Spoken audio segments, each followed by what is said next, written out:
My Maserati's wipers were streaking, so it's time to change them. I got the size 18 and 26 wipers online, and to change them, press on this button, push towards the passenger side, and you have to give it a decent tug for it to come out.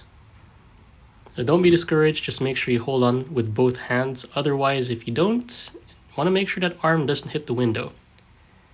For the new one, slide it into place, make sure it aligns with the arm, and it just clicks into place. Remove that green protective plastic as well. On the passenger side, it's the same exact step as the driver's side. Push it on the button, give it a good tug. I am of course holding it with both hands to make sure the wiper arm does not hit the window as soon as I remove the other wiper blade. Wiper blade comes off, time to put the other wiper blade on.